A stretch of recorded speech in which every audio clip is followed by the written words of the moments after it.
We are at the Cancer Control Society convention in Tokyo, Japan, and if you hear someone speak in Japanese, it's because they're over the loudspeaker. So that's who you're hearing in addition to me and Dr. Mizukami. More than 30 years, I have been working as an oncologist, cancer doctor, and I've seen maybe more than 10,000 advanced cancer patients. What treatment protocols did they teach you while you were in medical school? Were the best treatments for cancer? Oh, nothing. I've studied from conventional medicine.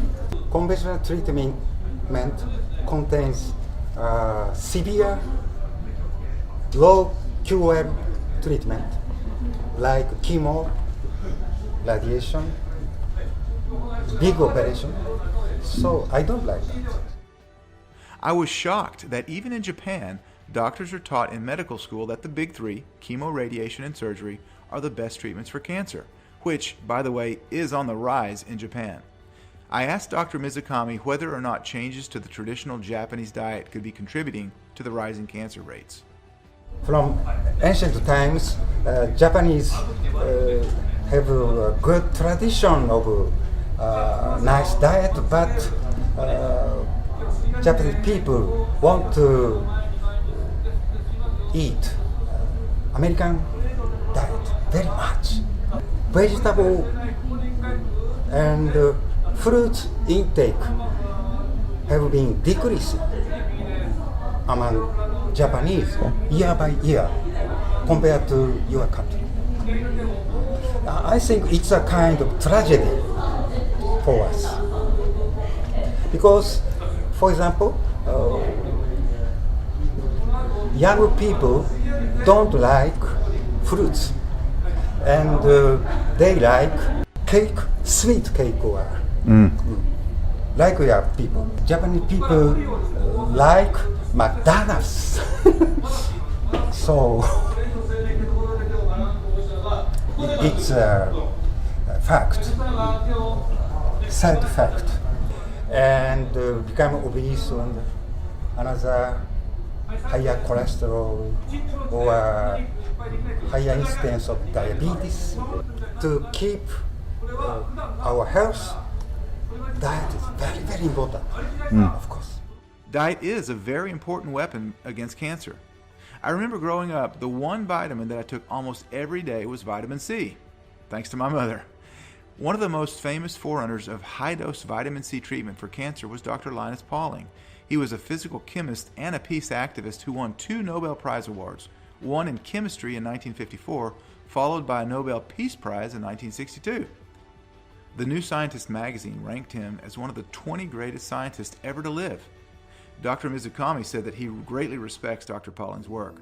For half century, I have been practicing high-dose vitamin C injection to cancer patients. And some of our patients had great success. Of course, not all. So for me, vitamin C treatment is a great weapon against cancer. Despite being a great weapon against cancer, according to Dr. Mizukami, those who use vitamin C treatments have been mocked and ridiculed as quacks, including Dr. Pauling himself, despite his 33 studies that indicated vitamin C is an effective tool in the cancer-fighting arsenal. Those opposed to vitamin C typically point to a single study which showed that vitamin C was not effective. Dr. Mizukami is an epidemiologist. That's a scientist who studies the causes of diseases and also typically is an expert at scientific studies. When I asked him if he trusted modern medical studies and research that's published in the medical journals, he had an interesting response. In the past, I was an epidemiologist, and I know data can be changed by researchers, so I cannot trust all the epidemiological data. that depends on individuals or researchers. That's interesting, isn't it? An epidemiologist stating that he does not trust medical studies because he knows how easy it is to falsify studies and make stuff up. Dr. Mizukami went on to share some of his favorite treatments for cancer. I like ozone therapy. Okay.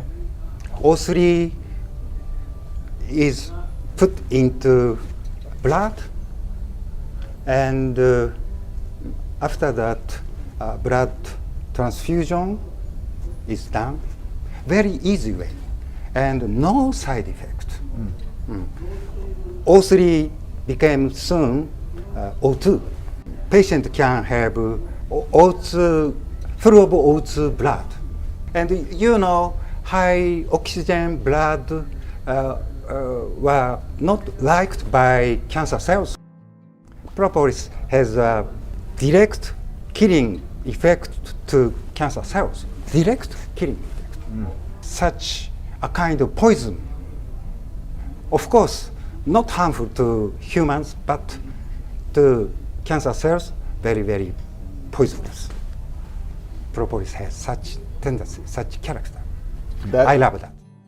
I love that too. Selective toxicity. That's the hallmark of a successful treatment for cancer, killing the cancer cells but not the normal cells. B-propolis, as Dr. Mizukami just mentioned, is one such substance. Did you know that there are viruses that also possess the attribute of being selectively toxic? One of them is called Rigvir, and it was discovered in Riga, Latvia, an amazing city that we visited a few years ago on our global quest. There is only one medicine in the world on the market, live virus, Rigvir, Riga virus, Rigvir. This is constructed or discovered by the Professor Aino Mutseniece and legislated or approved by Latvian FDA, let's say so, this European country, and is very, very successfully used to treat melanoma. And not only melanoma, because this virus is a human virus, native, non-modified virus.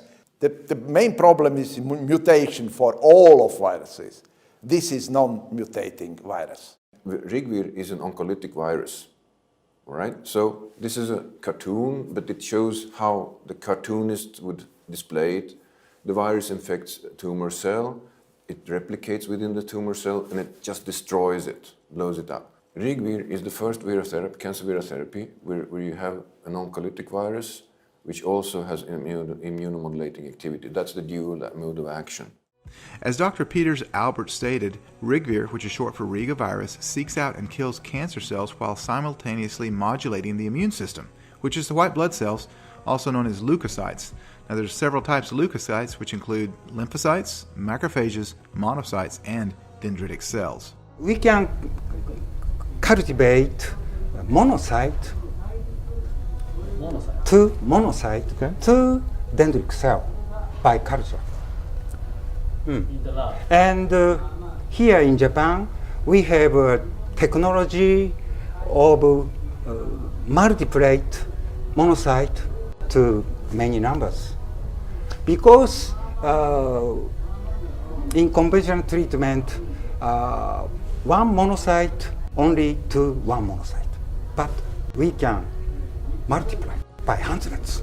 We have such technology, so it's easy way to use dendritic cell treatment.